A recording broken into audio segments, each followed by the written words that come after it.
جی پیارے بچوں، السلام علیکم۔ آپ سب کیسے ہیں؟ میں آج آپ کے لیے جو سٹوری لائی ہوں وہ ہے مکار پری کی کہانی۔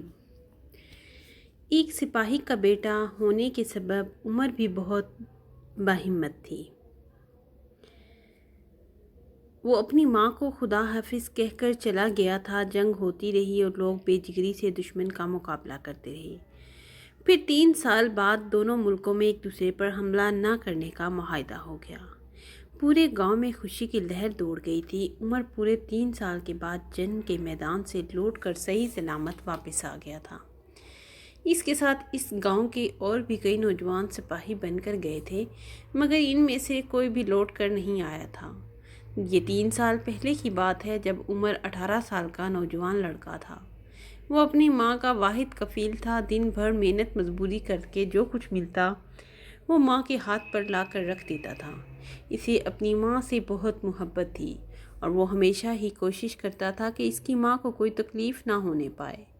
اس کی ماں اس سے بہت خوش تھی اور ہر وقت اسے دعائیں دیتی تھی۔ ماں بیٹے پر مشتمل یہ مختصر سے گھرانہ بڑی خوش و خرم زندگی گزار رہا تھا کہ بادشاہ کی طرف سے یہ فرمان جاری ہوا کہ ملک کے تمام نوجوان فوج میں بھرتی ہو کر سرحدوں پر پہنچ جائیں، کیونکہ ان کے پڑوسی ملک کے بادشاہ نے ان کے ملک پر قبضہ کرنے کے لیے اچانک حملہ کر دیا ہے۔ وہ ملک بہت بڑا تھا، اس کی فوج بھی بہت زیادہ تھی، اس لیے یہ ضروری ہو گیا تھا کہ جوانوں کو سپاہی بنا کر ان کے مقابلے کے لیے بھیجا جائے۔ عمر کا گاؤں زیادہ بڑا نہیں تھا۔ پورے گاؤں کی آبادی 400-500 نفوس پر مشتمل تھی۔ بچوں، بوڑھوں اور عورتوں کو نکال کر کل 40 نوجوان تھے، جنہوں نے فوج میں بھرتی ہو کر میدان جنگ میں جانا قبول کر لیا تھا۔ انہی نوجوانوں میں عمر بھی شامل تھا۔ عمر کی بیوہ ماں بہت اداس تھی، مگر ملک کی سلامتی کا سوال تھا۔ اس ملک کی سلامتی کے لیے اس نے اپنے شوہر کو بھی قربان کر دیا تھا، تو بیٹے کو کیسے روک سکتی تھی؟ عمر کا باپ بھی ایک سپاہی تھا اور میدان جنگ میں بڑی جواں مردی سے لڑتے ہوئے وطن کی سلامتی پر قربان ہو گیا تھا۔ ایک سپاہی کا بیٹا ہونے کے سبب عمر بھی بہت باہمت تھا۔ وہ اپنی ماں کو خدا حافظ کہہ کر چلا گیا۔ جنگ ہوتی رہی، وہ لوگ بہت بے جگری سے دشمن کا مقابلہ کرتے رہے۔ اس لڑائی نے طول کھینچا اور پھر 3 سال بعد دونوں ملکوں میں ایک دوسرے پر حملہ نہ کرنے کا معاہدہ ہو گیا۔ یوں دوسرے سپاہیوں کی طرح عمر بھی واپس اپنے گاؤں آ گیا۔ گاؤں میں اس کا بڑا شاندار استقبال ہوا۔ وہاں کے لوگوں کے پرخلوص رویے نے عمر کو میدان جنگ کی تمام تکلیفیں بھلا دی تھی۔ وہ لوگوں سے ملتا ملاتا اپنے گھر کی طرف جا رہا تھا۔ اس کی جنگی خدمات کے اعتراف کے طور پر بادشاہ نے اسے بے حد انعام و کرام سے نوازا تھا۔ اس کی پشت پر جو تھیلا لٹک رہا تھا وہ اشرفیوں سے بھرا ہوا تھا۔ عمر سوچ رہا تھا کہ اب وہ اپنی ماں کے رہنے کے لیے ایک شاندار سا گھر تعمیر کروائے گا اور اس کی خدمت کے لیے ایک کنیز بھی رکھوا کر دے گا۔ مگر جب وہ اپنے گھر کے سامنے پہنچا تو اندر جانے سے پہلے اسے گاؤں کے ایک بوڑھے شخص نے روک کر کہا، بیٹے عمر، ہم تمہارے آنے کی خوشی میں تمہیں ایک خوفناک خبر سناتے ہیں۔ سنانا بھول گئے تھے، تمہاری ماں اب اس دنیا میں نہیں ہے۔ وہ 1 سال پہلے اس دنیا سے جا چکی ہیں۔ تم ایک سپاہی ہو، سپاہی کا دل بہت مضبوط ہوتا ہے۔ امید ہے تم اس صدمے کو ہنس کر سہو گے۔ بوڑھے کی بات سن کر عمر کی آنکھوں تلے اندھیرا چھا گیا۔ اس کے تو وہم و گمان میں بھی یہ بات نہیں تھی کہ جب وہ گھر پہنچے گا تو اس کی ماں منو مٹی کے نیچے جا سوئی ہوگی۔ اس کی آنکھوں میں آنسو آ گئے۔ لوگ اسے دم دلاسا دے کر اپنے اپنے گھروں کو چلے گئے۔ عمر نے کچھ دیر بعد اپنی حالت پر قابو پا لیا۔ اس نے گھر کے اندر داخل ہونا چاہا، مگر وہ یہ دیکھ کر حیران رہ گیا کہ دروازہ اندر سے بند ہے۔ وہ سوچنے لگا کہ اب اس گھر میں کون رہتا ہے؟ جہاں تک اسے یاد پڑتا تھا اس دنیا میں اب اس کا کوئی رشتہ دار بھی نہیں تھا۔ پھر اندر کون ہے؟ اس نے الجھن آمیز انداز میں دروازے پر دستک دی۔ دروازہ پہلی دستک پر ہی کھل گیا۔ دروازہ کھولنے والی ایک حسین لڑکی تھی۔ وہ 16-17 سال کی ہی ہوگی۔ اس کا رنگ میدے کی طرح صاف تھا اور چہرے پر بڑی بڑی خوبصورت آنکھیں تھیں۔ عمر لڑکی کو ٹکٹکی باندھ کر دیکھنے لگا۔ لڑکی ایک طرف کو ہٹ کر کھڑی ہو گئی، جیسے اسے اندر آنے کا راستہ دے رہی ہو۔ عمر اندر داخل ہو گیا تو لڑکی نے دروازہ بند کر دیا اور بولی، اندر چلیے، آپ بڑی دور سے آ رہے ہیں، تھک گئے ہوں گے۔ عمر نے حیرت زدہ ہو کر کہا، مگر آپ ہیں کون؟ آپ کو سب پتہ چل جائے گا، میں آپ کی آمد کا 6 ماہ سے انتظار کر رہی تھی۔ لڑکی نے جواب دیا۔ عمر کی سمجھ میں کچھ نہیں آ رہا تھا، وہ کمرے میں آ گیا۔ کمر پر سے تھیلا اتار کر اس نے ایک طرف رکھا۔ لڑکی اس کے لیے شربت لے کر آئی۔ عمر کو بہت پیاس لگ رہی تھی، اس نے شربت کو غنیمت جانا اور ایک ہی سانس میں سارا شربت چڑھا گیا۔ لڑکی اسے بڑے غور سے دیکھ رہی تھی۔ شربت پی کر اس نے پیالہ ایک طرف رکھ دیا۔ لڑکی نے کہا، آپ اپنے گھر میں مجھے دیکھ کر حیران ہو رہے ہوں گے۔ میں یہاں 2 سال سے رہ رہی ہوں۔ آپ کی امی ایک مہربان عورت تھی۔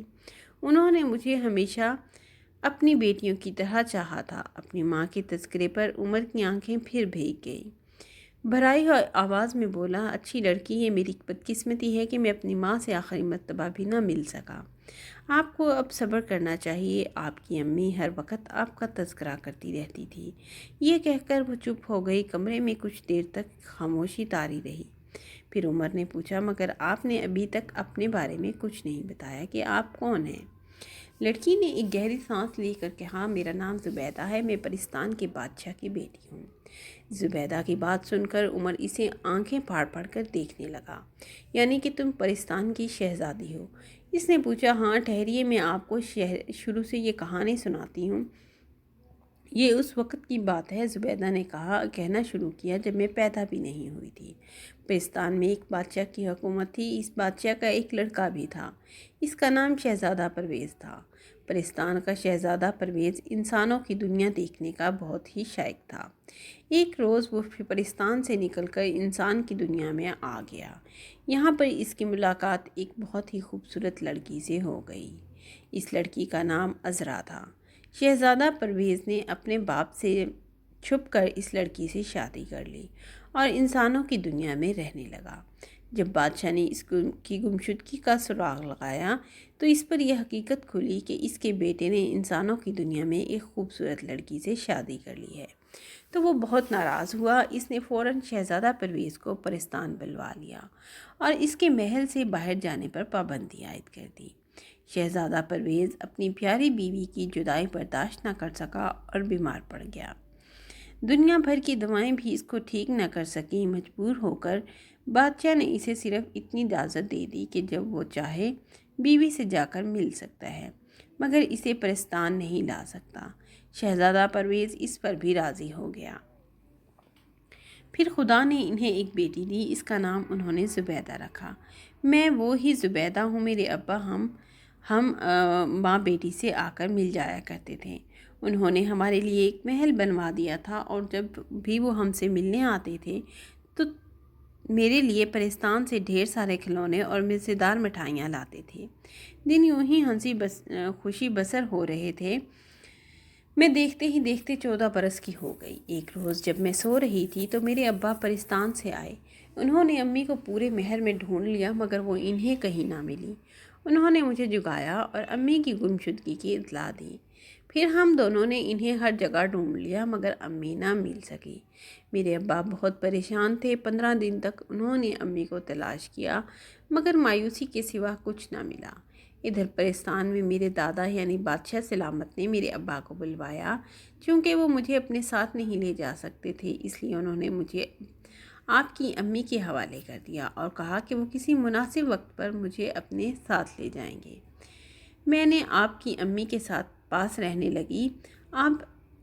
آپ جنگ پر گئے ہوئے تھے۔ آپ کے متعلق آپ کی امی نے ہی بتایا تھا۔